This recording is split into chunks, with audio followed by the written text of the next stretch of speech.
ओम ज्ञानतिमिरन्धस्य ज्ञानाञ्जनशलाकया चक्षुरुन्मिलितं येन तस्मै श्रीगुरवे नमः।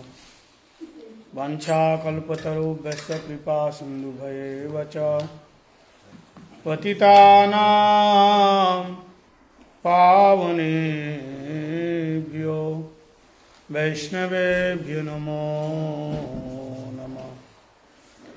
श्रीचैतन्यमनोभीष्टं स्थापितं येन भूतले स्वयं रूप कदा मह्यं ददाति सपदान्तिकम् आददानस्थिरं दन्तेरिदं जाचे पुनः पुनः श्रीरूपपदाम्भोज दोलिशा जन्म जन्मनि। श्री कृष्ण चैतन्य प्रभु नित्यानंद श्री अद्वैत गदाधर शिवासादि गौरभक्त वृंद। बोल हरे कृष्ण कृष्ण कृष्ण हरे हरे, हरे राम राम राम हरे हरे। सर्वप्रथम मेरे परम आराध्यतम गुरुपाद पद्म नित्यनीला पृष्ठं विष्णुपाद अष्टोत्तर शतः श्री श्री श्रीमद् भक्ति वेदांत शिला बावन गोस्वामी महाराज जी के श्री चरण सरोज में अनंत अनंत कोटि साष्टांग दंडवत प्रणाम निवेदन करता हूँ। तत्पश्चात शिक्षा गुरुपाद पद्म नित्यनीला पृष्ठं विष्णुपाद अष्टोत्तर शतः श्री श्री श्रीमद् भक्ति वेदांत शिला नारायण गोस्वामी महाराज जी के श्री चरण कमलों में अनंत अनंत कोटि साष्टांग दंडवत प्रणाम निवेदन करता हूँ। परम आराध्यतम नित्यनीला पृष्ठं विष्णुपाद अष्टोत्तर शतः श्री श्री श्रीमद् भक्ति वेदांत शिल स्वामी महाराज जी के श्री चरण कमलों में अनंत अनंत कोटि साष्टांग दंडवत प्रणाम निवेदन करता हूँ। रूपानुग गुरुवर्ग सारस्वती दंडी पादगण समपस्थित सभी भक्तों के चरण में दंडवत प्रणाम निवेदन करता हूँ। आज हम लोग हमारे इस गौड़ीय परंपरा के गुरु परंपरा के जो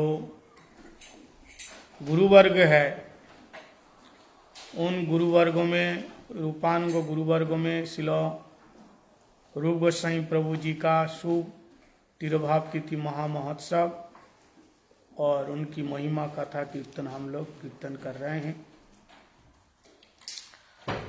शिला गुरुदेव कहते हैं कि अगर रूप गोस्वामी पाद जी नहीं आते तो महाप्रभु की महिमा जगत में प्रकाश नहीं होता। महाप्रभु क्यों आए, महाप्रभु का आने का कारण क्या है, ये जगत में प्रकाश नहीं होता।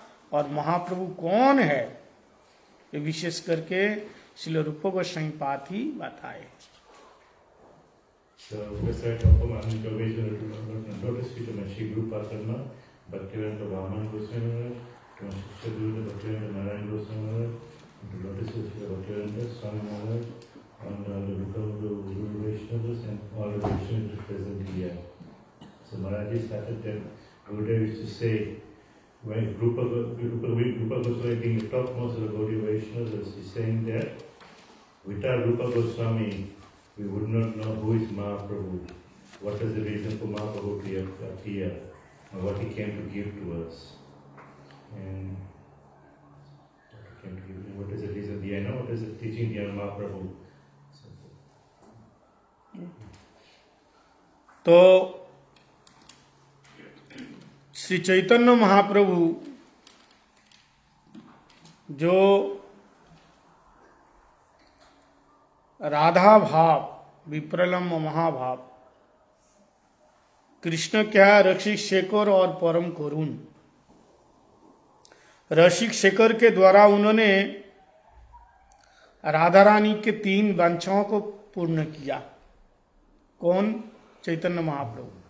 चैतन्य महाप्रभु कौन है? कृष्ण है। और कृष्ण के अंदर 2 विशेष गुण क्या है? रसिक शेखर और परम करुण। ठीक है। तो रसिक शेखर होने के कारण राधा रानी के मन में जो 3 वांछा है तीन वंशाओं को उन्होंने आस्वादन किया और परम करुण होने के नाते उन्होंने राग मार्ग का प्रकाश किया। राग मार्ग को उन्होंने आस्वादन करके जो योग्य जीव है उसको दान किया।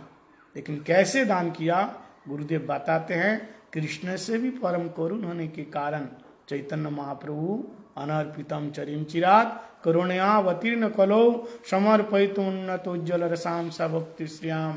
ये जो श्लोक है कि चैतन्य महाप्रभु कृष्ण से श्रेष्ठ परम दयालु है, इसलिए परम करुण होने के कारण वह ब्रह्मा आदियों का दुर्लभ वस्तु जो राग मार्ग भक्ति चैतन्य महाप्रभु ने दिया।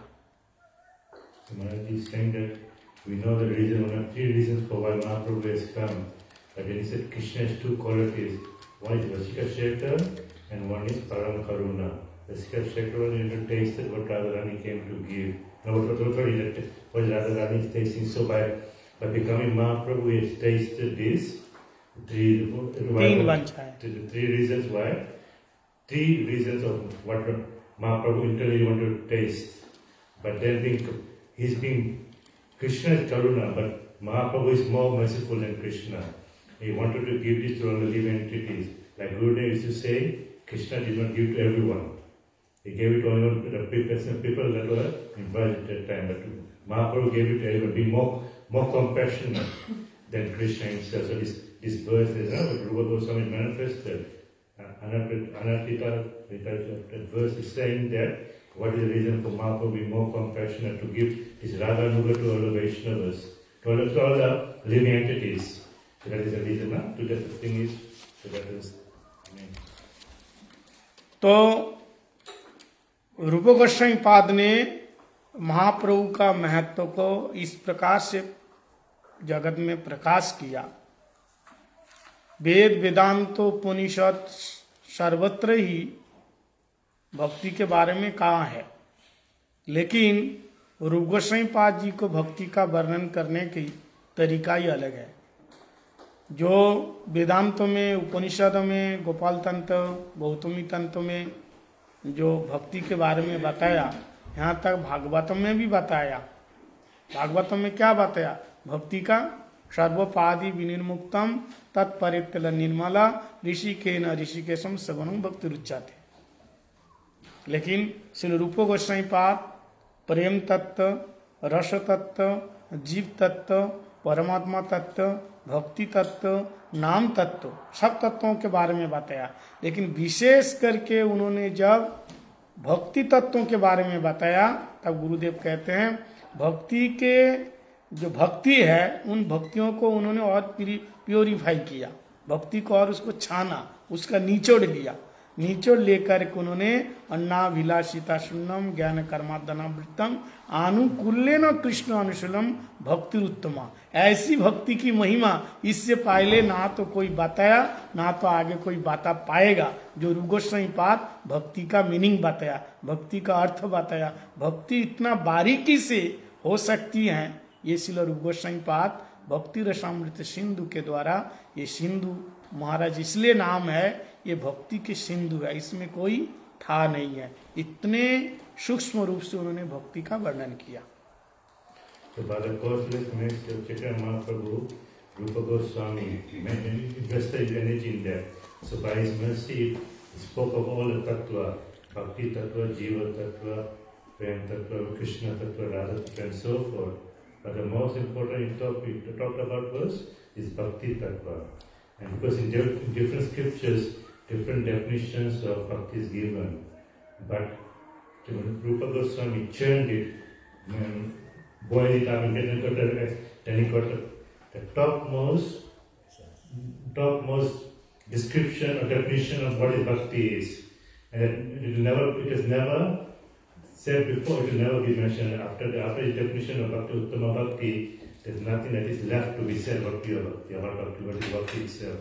So the Gurudev is saying that with whatever is done, the way of preached is very different from what other Vaishnava is preached. And then he presented very beautifully in Bhakti Ratamrita Sindhu, the ocean of bhakti. तो श्रील रूप गोस्वामी पाद कि कृपा से ही भक्ति का 3 अलग अलग स्टेज बताया उन्होंने, साधन भक्ति, भाव भक्ति और प्रेम भक्ति।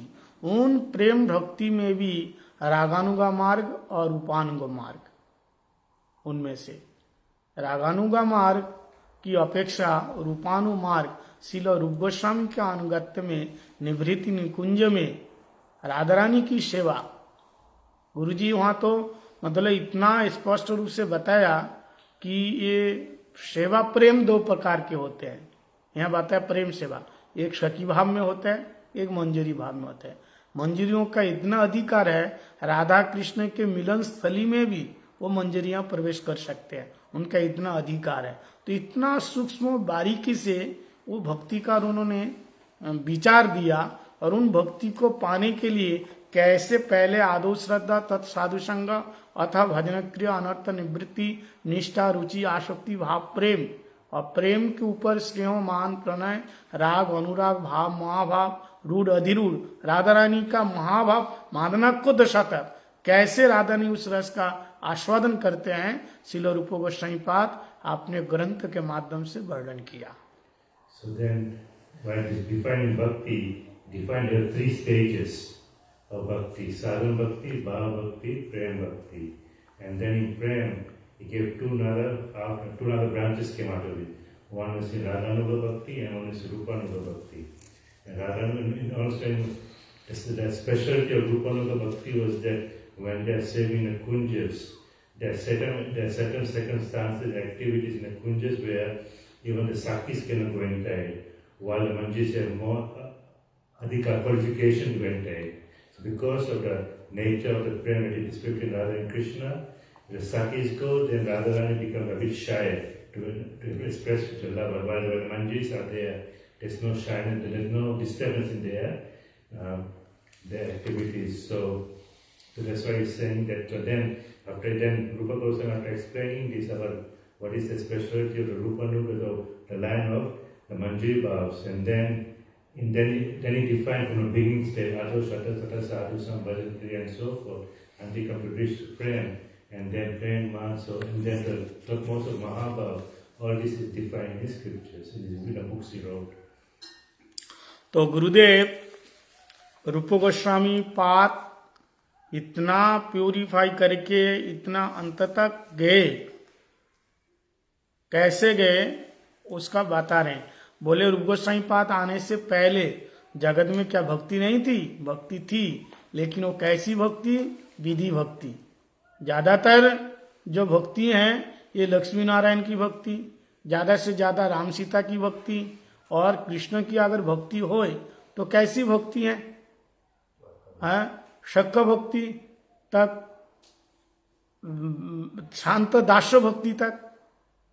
लेकिन उन्होंने भक्ति एक एक भागवत का प्रमाण दे करके किस भक्ति में क्या मतलब कमी है, एक भक्ति दूसरे भक्ति से कैसे श्रेष्ठ है, जैसे सकाम भक्ति, निष्काम भक्ति, शुद्ध भक्ति, प्रेम भक्ति, प्रेमातुर भक्ति, ये जो भक्ति हैं वो धीरे धीरे गुरुदेव एक एक करके उसका वर्णन किया।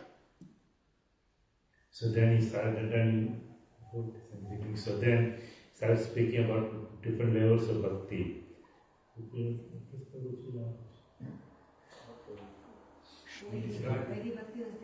Sorry. So then, because actually, I'm sorry. So in the beginning, while wasn't bhakti present before, it was present before in different sampradayas have given bhakti, but mainly there's a Vedic bhakti where the roots and the creations were there, and prominence of opulence mood was there. So then definitely they would not generally pray to Lakshmi Narayan, Ram, Sita, even Krishna, but never, even most like in Dwarkadish Krishna, and also the mood of even Dasya and Sakya was there. Prominence was given to opulence mood. Then Gurudev slowly explained to us the different types of bhakti in Sakarama bhakti, from Dhruv Maharaj to Prahlad Maharaj to so forth, and Prema bhakti to Hanuman, Amrish Maharaj, Hanuman, and so forth. And then slowly Rupa Goswami defined that what is lacking in the previous types of bhakti and then progressing onwards towards the gopis. Srila रूप गोस्वामी से पहले जो वैदिक भक्ति में सिखाया जाता था, कृष्णस्तु भगवान स्वयं, एते चांस कलापुंस कृष्णस्तु भगवान स्वयं। जितने अवतार है, अंश है, कला है, कृष्ण श्रेष्ठ है, ये तो बता दिया। कृष्ण ही अवतार, ये तो बता दिया। लेकिन क्या है? वो भगवान है। क्या है वो भगवान है। और जहां भगवान है वहां दास्य भक्ति प्रदान, ऐश्वर्य भाव, संभ्रम सेवा वृत्ति। इसलिए यहां बताया कि ब्रज में आ गए तो कृष्ण स्वयं भगवान है। गुरु गोसाईपाद कह रहे हैं ये भूल जाओ, कृष्ण भगवान है। गुरुदेव कह रहे हैं यद्यपि साधक को भक्ति के प्रारंभ में कृष्ण स्वयं भगवान है, इसको स्वीकार करना पड़ेगा। क्यों स्वीकार क्यों करना पड़ेगा? नहीं तो स्वयं भगवान कौन है उसको पता ही नहीं है। वो राम जी को स्वयं भगवान बोलेगा, नरसिंह देव को स्वयं भगवान बोलेगा। आज भी लोगों को स्वयं भगवान कौन है उसको पता ही नहीं है। सभी तो भगवान है। इसलिए कृष्ण स्वयं भगवान है, इसको पहले प्रारंभिक अवस्था में इसको दृढ़ निश्चय करना है। कृष्ण स्वयं भगवान है। और आगे चल करके ब्रज में आगे आकर के आपको क्या करना है? कृष्ण भगवान नहीं है तो कृष्ण कौन है? कृष्ण तमेव माता च पिता तमेव। ये जो बात है ये नहीं है। कृष्ण कौन है? कृष्ण हमारे पुत्र है, कृष्ण हमारे सख है, और सर्वोपरि कृष्ण हमारे प्रियतम है। उनसे संबंध ज्ञान राखो, उनसे आत्मीयता राखो। तो गोसाईपाद बता रहे हैं कि ये धीरे धीरे धीरे धीरे यहां तक आना पड़ेगा। कहां तक? कृष्ण ही हमारे प्राण प्रियतम। हमारे प्राण प्रियतम के हमारे स्वामी नहीं के प्राण क्या कृष्ण कौन है? हमारे अभी कृष्ण पहले कृष्ण स्वयं भगवान, इसको स्वीकार करो। फिर धीरे धीरे आकर के भगवान तक आओ, भगवान से संबंध हो जाए। फिर भगवान से संबंध होने के बाद तो भगवान राधा रानी तक लेके जाएंगे। ऐसे डायरेक्ट ठाकुर जी का अनुगत्य किए बिना राधा रानी नहीं है, राधा रानी का अनुगत्य में ठाकुर जी नहीं है, भगवान जी नहीं है। Maharaj is saying that in the beginning stages, when you do bhakti, this verse is, Krishna is Swayam Bhagavan, that it should be fixed in your mind that Krishna actually is the Supreme Bhagavan and none other avatars are Bhagavan. But then there's a lot of confusion that who is Bhagavan. Then a lot of people explain that Narayana is Bhagavan, but no, according to a verse of Srimad Bhagavatam, Krishna is Avatari. First it is accepted in the mood of, and generally when you accept that Krishna is Bhagavan, you're then in the mood of Dasyaras. And then once that is fixed, once you are practicing this, and then when you come towards the mood of Raj, and then when you come to Raj, then slowly you have to forget that Krishna is Bhagavan. But generally people say Krishna is the parents, Krishna is the mother, Krishna and so forth. Slowly when you come to Raj, all these moods should be forgotten. And then it accepts the mood of Krishna is my Sakta, my child, or my most beloved. Slowly as you go to the stage. So that is what Gurudev used to say. That Swami Maharaj came to establish that Krishna is the Supreme Personality of Godhead. But I'm coming to tell you that you have to forget that Krishna is the Supreme Personality of Godhead. So that's the mode of Raj is there. Slowly, once you pass come to the stage of Raj, then that means you progress. Then by the mercy of Krishna, you come to Radharani, and then by the mercy of Radharani, you can serve Krishna. तो जब रागानुगा मार्ग में आएंगे, रागानुगा भक्ति किसको कहते हैं? एक रागात्मी का जो ब्रजवासी है, ब्रजवासी की भक्ति को रागात्मी का भक्ति कहा गया। और उस रागात्मी का भक्ति, ब्रजवासी भक्ति जैसे देख करके लोग पैदा हो जाना, इसको कहते हैं रागानुगा भक्ति। इसको कहते हैं रागानुगा भक्ति। अब वो भक्ति चाहे वात्सल्य रस के हो, माँ यशोदा जैसे भक्ति कर रहे हैं, तो माँ यशोदा की भक्ति कौन सी है? रागात्मिका भक्ति है।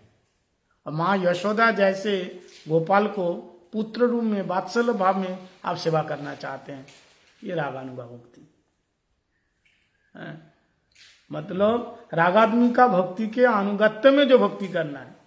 और जैसे ललिता देवी राधा रानी की सेवा कर रही हैं, तो ऐसे श्रृंगार रस की भक्ति देख करके आपको ललिता देवी जैसे राधा कृष्ण की सेवा करने की इच्छा हो रही है, ये कौन सी, यानी रागात्मिका भक्त, ब्रजवासी की भक्ति को रागात्मिका भक्ति बोलते हैं। और ऐसे रागात्मिका के अनुगमन करके जो भक्ति होते हैं उसका रागानुगा भक्ति बोलते हैं।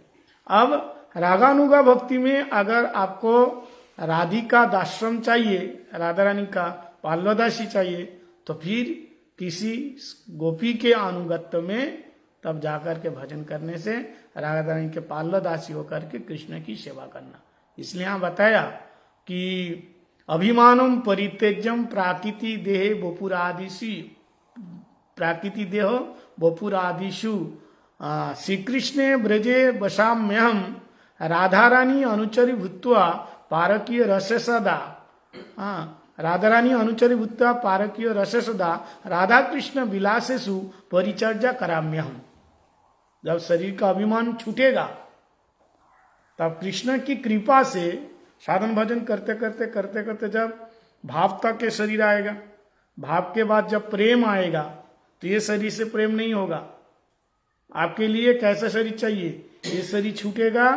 अब श्री कृष्ण की कृपा से जिस ब्रह्मांड में लीला हो रही है उस ब्रह्मांड में आपका जन्म होगा ब्रजवासी के घर में, चाहे सखा के रूप में, चाहे माता पिता के रूप में, चाहे सखी के गोपी के रूप में। यहाँ बताए गोपी के रूप में, किसी गोप के साथ आपका विवाह होगा तब अनुचारी भूत्वा, अब राधा रानी का अनुचरी होकर के राधा कृष्ण विलासी पारकीय रस सदा, परकीय भाव में राधा रानी के अनुचरी होकर के राधा कृष्ण के युगल नित्य लीला में आपकी सेवा मिलेगी। समझ में आया? So what he's saying is that nice Maharaj is explaining about Ragatmika. These are the Brajvasis, like Yashoda Maya and so forth. They are doing spontaneous love for Krishna. Like from the Sakhas, Yashoda Maya, Radharani and Gopis. So anyone who has a desire to follow their path, whatever the path are doing, they are called Raganuga. So if someone wants to serve under guidance of Mother Yashoda, that becomes Raganuga and so forth. So then all these are Raganuga. But if someone has a desire to serve Radharani as Radha Dasyam, then what happens is, by doing initially in the practice of devotion service, after a stage of bhav, because in this body, this material body, you cannot serve Bhagavan in prayer, in the stage of prayer. So once you come to the stage of bhav, then once you give up this body, and where the pastimes of Krishna, whatever universe the pastimes of Krishna is happening, you take birth in that body, in that universe, the pastimes of Sri Krishna, and then coming in a womb of a gopi, and then also you'll get married as well. But then serving Radha and Krishna, made for gop, and then later coming in the guidance of Radharani and serving Krishna there. So that becomes, and if you're under the guidance of Rupa Manjari, then becomes Rupanuga. अब भक्ति के भागवतम को उठा करके श्रील रूप गोस्वामी पाद भक्ति का तारतम्यता, तारतम्यता मतलब श्रेष्ठता बता रहे। एक भक्त के साधक के भक्ति के दूसरे साधक की भक्ति श्रेष्ठता। तो सर्वसे पहले उन्होंने ध्रुव महाराज जी का नाम लिया। गुरुजी जैसे वर्णन किया ऐसे मैं आप लोगों को सुना रहा हूँ। गुरुजी ने अन्नाभिलाषिता सुन्नम में उन्होंने ये भक्ति के तारतम्य बताया, कैसे कृष्ण अनुशीलनम, कौन कैसे कृष्ण अनुशीलनम किया है। तो इससे पहले अन्नाभिलाषिता सुन्नम आप लोगों ने सुबह इस श्लोक की व्याख्या सुने हैं, इसलिए मैं ज्यादा नहीं बोलूंगा। इसमें गुरुजी बताया अन्नाभिलाषिता सुन्नम ठीक है, लेकिन अन्नाभिलाष सुन्न ठीक है, लेकिन अन्नाभिलाषिता, अन्नाभिलाष और अन्नाभिलाषिता में अंतर है। शायद सुबह अब बोला होगा तो आप लोगों ने सुना है। अब कृष्ण अनुशीलनम, कृष्ण अनुशीलनम, इसमें मैं थोड़ा फिर भी गुरुजी जो बताया इसको थोड़ा बता देते हैं। कहते हैं अन्नाभिलाषिता। So Prabhuji, Maharaj is saying that when Gurudev spoke about Uttama Bhakti, Anyam Sunyam, then he gave evidence from Srimad Bhagavatam, from the story, how all different types of devotees are there. Gradations of devotion is there, how they perform, how they try to fulfill this Uttama Bhakti. Then he takes a talk. So first Gurudev talk about Dhruv Maharaj. So Maharaj has been saying, because in the morning we discuss about Uttama Bhakti, because there's a different, because In the first verse, Anya Vilasita, and it also Anya Vilasa. There's two different things are there. So I think because in that one meaning is that Anya Vilasa is the desires, but Rupa Goswami says Anya Vilasita. The desire uses Anya Vilasita. What happens is, Jani says you should not have any desires at all. But the question comes is, what happens if I'm in danger? Should I call out Krishna or not? So then he gives the example of Draupadi when she calls out Krishna, because it is in an unnatural state. Therefore, it said that that does not break the rule. So that's why Rupa Goswami used Anya Vilasita. That if you're in an unnatural state, you can call out for the help of Krishna. But if you're in a natural state, you should have no desires apart from the service of Lord Krishna. So Maharaj is saying that. So then you give the example of talking about Dhruv Maharaj now. तो यहाँ भक्ति एक निवृत्ति मूलक और एक प्रवृत्ति मूलक भक्ति, जैसा अभी आपने बताया, एक भक्ति अनुकूल और एक प्रतिकूल।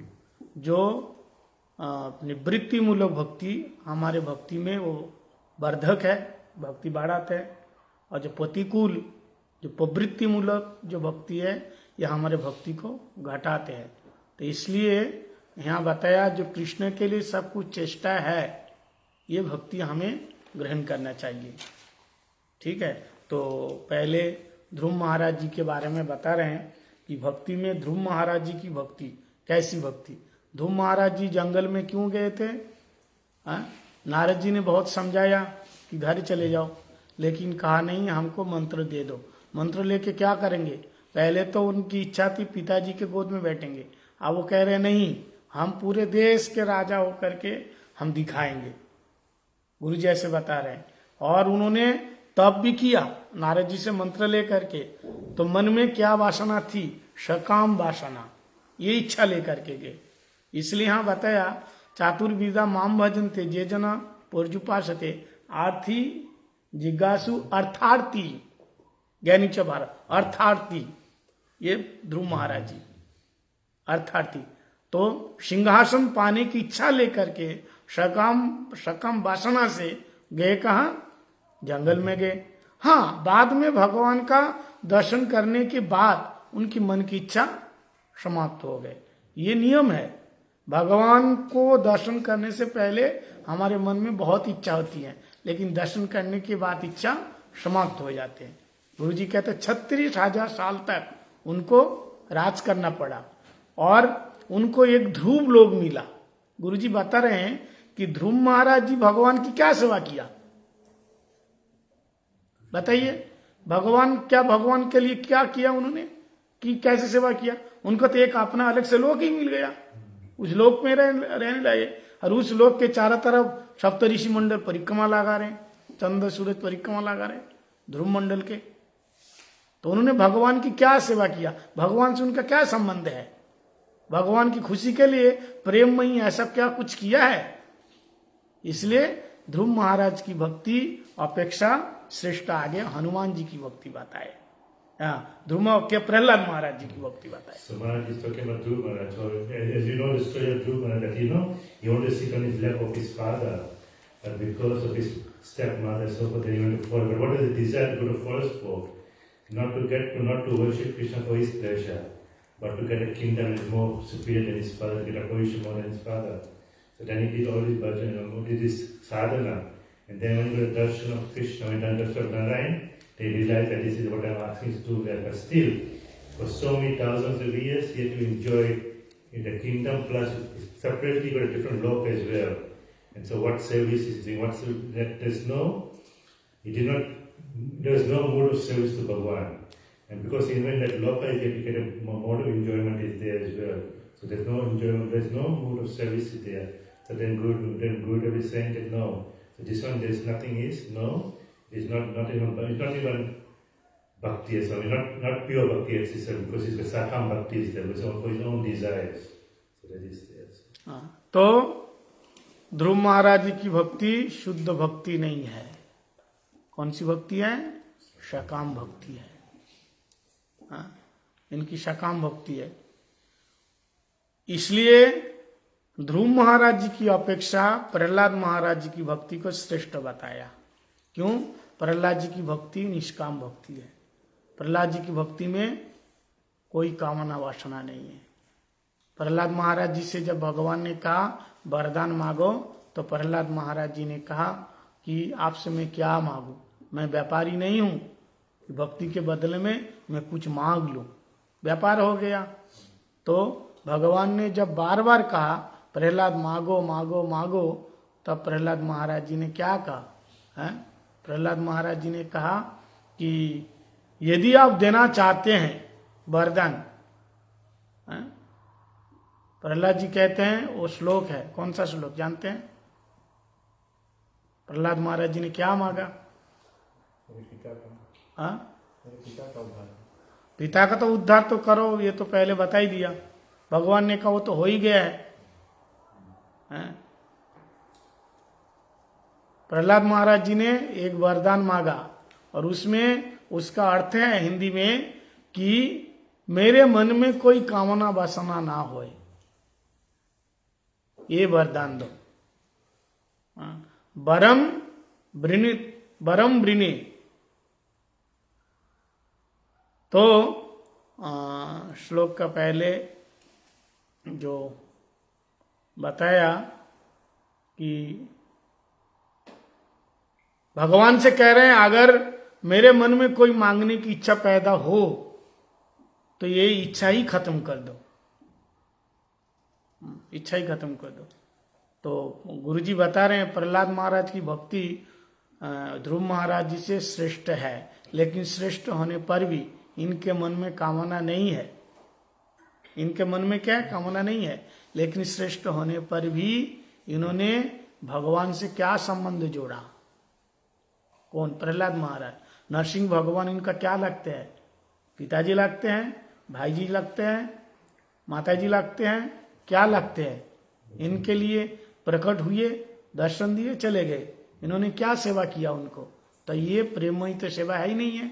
इसलिए ये प्रहलाद महाराज जी की भक्ति भी इनसे भी और श्रेष्ठ भक्ति है हनुमान जी की भक्ति। So Maharaj is saying that with Dhruva Maharaj, because he desire, that is not pure bhakti. And so that's greater than after that is Prahlad Maharaj. Prahlad Maharaj also is sadhana. I mean, not, but one thing, the good thing about Prahlad Maharaj bhakti was that he did not have any desires. So as you know, when Narasimha came in front of him and he asked him that take some boon, then Prahlad Maharaj said, no, I'm not a businessman. I'm not doing this bhakti just to get something for it, so I don't want anything. Then when Narasimha asked him again and again and again, so then he said that if by chance, if I have some desire in my heart, let that desire also go away. That might make my poor. So this Gurudev is saying because he did not have any desires, comes about pure bhakti, but the thing was that there was no service mood in Prahlad Maharaj. So when Narasimha Gurudev used to say, no, he did not ask him for what, he did not know that, did not even think that whether Narasimha was tired or not. He just came and darshan and he went away. So there's no mood of seva was there. While he did not have any desires, still the mood of service on that. That's why that does not come under Prem Bhakti. So then he went further on his Hanuman comes. Niskam Bhakti. तो ध्रुव महाराज जी से श्रेष्ठ भक्ति है प्रहलाद महाराज जी की। प्रहलाद महाराज जी श्रेष्ठ है हनुमान जी की। हनुमान जी की भक्ति में ये निष्काम भक्ति है, और इसके साथ साथ क्या है, हनुमान जी के अंदर अन्नाभिलाषिता नहीं है, इसके मन में कोई कामना वासना नहीं है। और जैसे प्रहलाद महाराज भी निष्काम भक्ति है और ये महाभागवत भी है प्रहलाद महाराज जी। हनुमान भी आते हैं, हनुमान भी भगवान के परम प्रिय भक्त, इनके मन में भी कोई कामना वासना नहीं है। ये राम सीता के लिए प्राण देने के लिए तैयार है। लेकिन गुरुजी बताते हैं हनुमान जी की भक्ति दास्य प्रधान भक्ति है।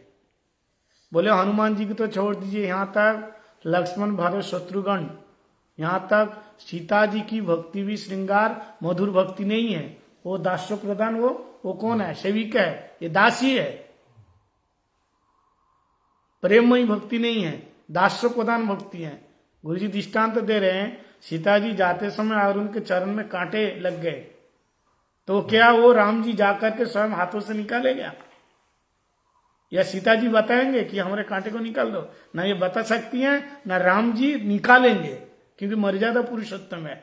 कोई जैसे भगवान राधा रानी के चरण दबा रहे हैं खोल के। जयदेव जी कह रहे हैं स्मर गरल खंडनम मम श्री मंडनम, यहां तक आगे गए देखी देही पद पल्लव मुदरम। यहां तक जयदेव गोस्वामी जो इतना ऋषिक संत हैं ये बात बोलने के लिए हिचकिचा रहे, मैं कैसे लिखूं देही पद्म पल्लव मुदरम, तुम्हारे चरण हमारे शीश पे रखो।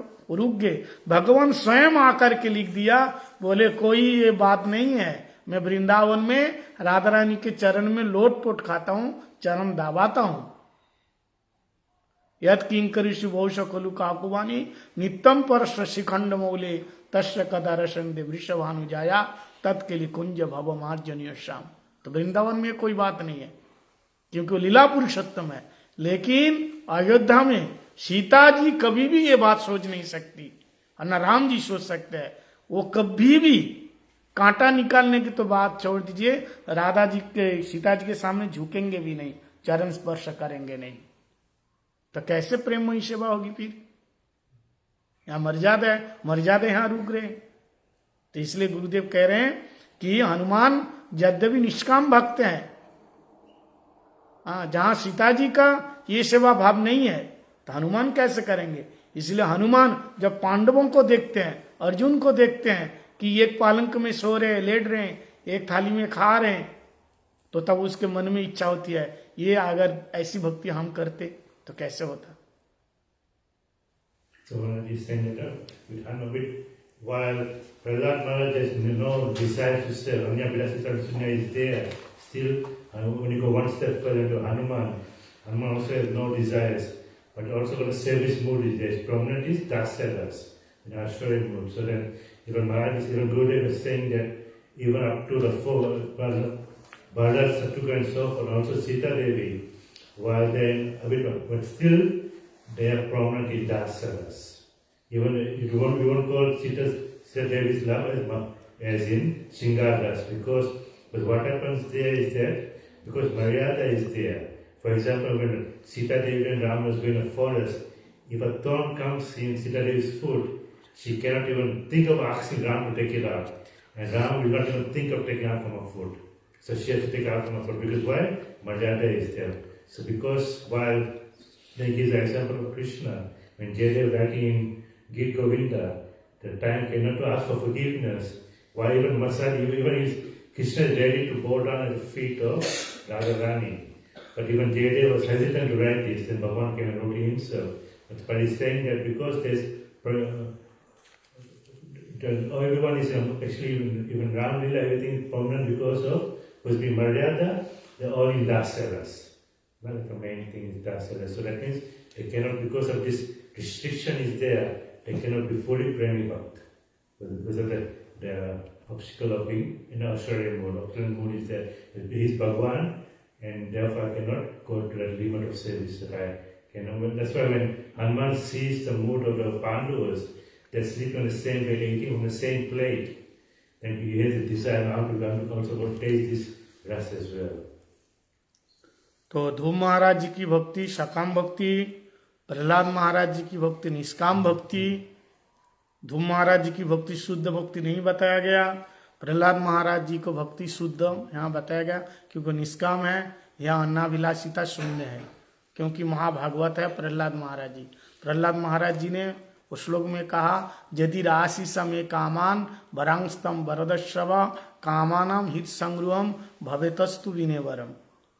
जो अभी मैं बता रहा था ना, तो कह रहे हैं यदि राशिस में कामान वरदम, मेरे को कोई वरदान नहीं चाहिए, बस केवल आपकी सेवा करूं, कोई कुछ भी नहीं मांगा। इनके जीवन में इतनी विपत्ति आई लेकिन भगवान से कभी नहीं कहा मेरी रक्षा करो।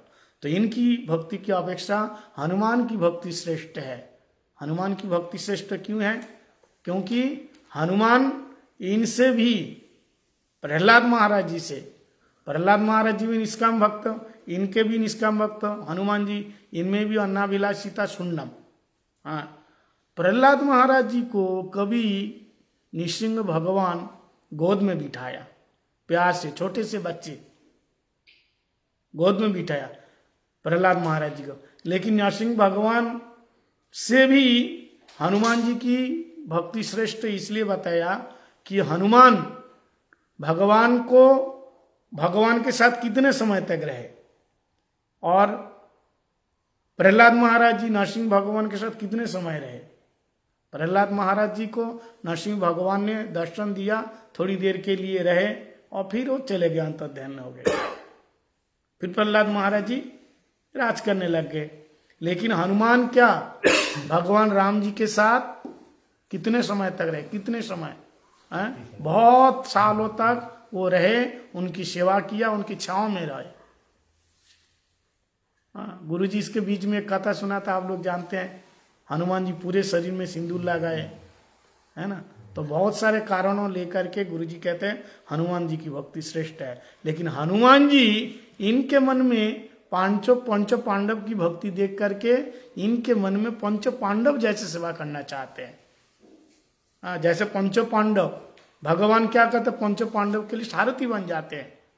भगवान क्या करते, पंच पांडव के लिए जो रथ के जो घोड़े हैं उसकी मालिश करते हैं, उसको पानी पिलाते हैं, उसको चारा खिलाते हैं। भगवान पंच पांडव के लिए जंगल जंगल घूम रहे हैं।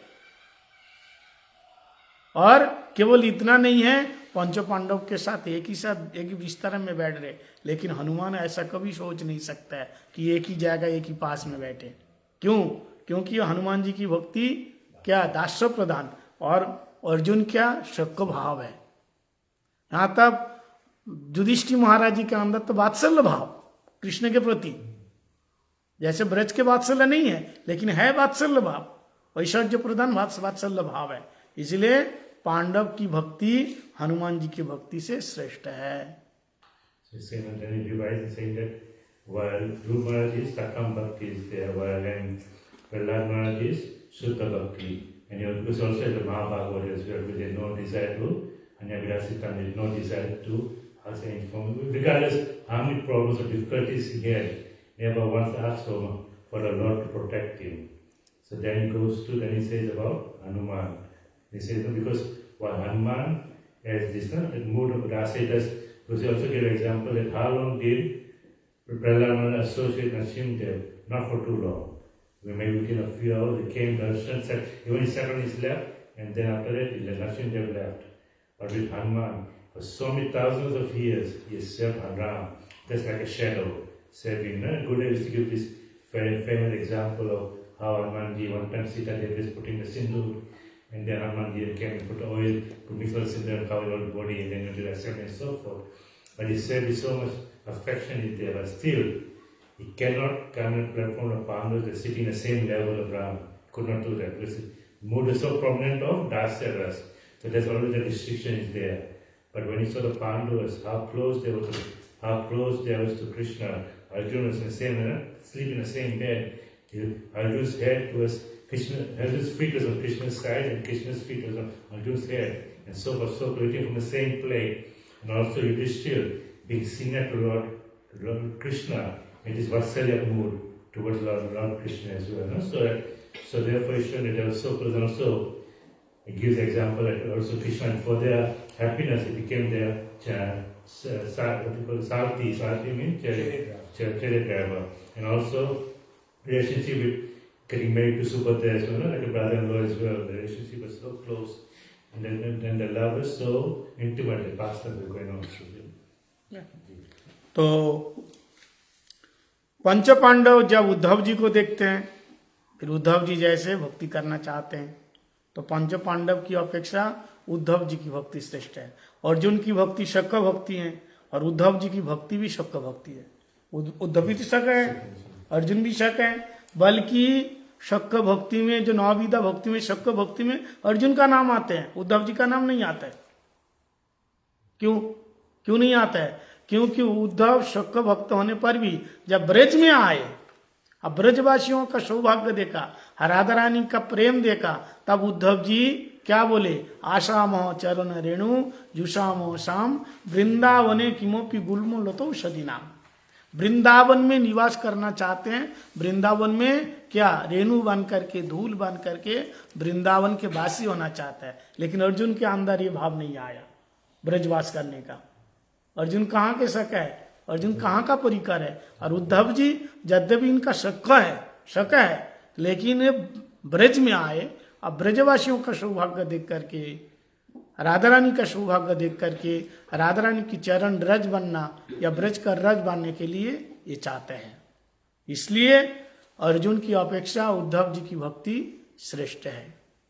So the Maharaj is saying that now, when the Pandavas look at Uddhav, while Arjuna is in the same rasa as Uddhav, the Sakya rasa is there, but still, for example, in the nine limbs of bhakti, Sasavanam, Kirtan, Vishnu, Swaran, and so forth, when they give the example of each personality to each limb, when they say Sakya rasa is there, they mention Arjuna, they don't mention Uddhav.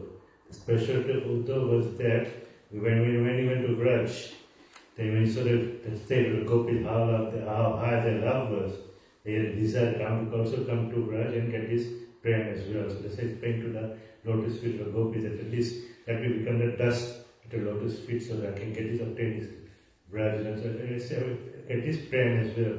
So therefore, Uddhav's love is greater than the Pandavas. And that's why he's saying that Uddhav had his desire that I want to become like a pray for the mercy of the Braj Gopis. गुरुदेव बोलते हैं भगवान उद्धव जी से कहते हैं कि तुम ब्रज में जाओ, जाकर के ब्रज गोपियों का प्रेम सीख करके आओ, क्योंकि यहाँ तो ब्रज प्रेम के बारे में कोई कुछ बोलते नहीं और मैं सुनना चाहता हूँ, मैं चर्चा करना चाहता हूँ, तो मैं किसके साथ चर्चा करूँ? ये तुम जाओ, जा करके सीख करके आओ वहां से, फिर तुम्हारे साथ हम चर्चा करेंगे। और उद्धव जी के सामने भगवान अपने मन की बात रो करके खोल के बताया। वैसे और किसी यदुवंशी के सामने भगवान अपने मन की बात खोल के नहीं बताया। पंच पांडव को नहीं बताया, यहाँ तक देवकी वसुदेव को नहीं बताओ तो माता पिता बताएंगे नहीं, लेकिन उद्धव जी को बताया। और कहा उद्धव, हंस ब्रज के रसिक संत ने लिखा, उद्धव मोहे ब्रज विशरत नहीं, हंस सुता की सुंदर कलरव, ब्रज कुंजन की छाई माई। भगवान देखा, भगवान को उद्धव जी ने देखा रोते हुए।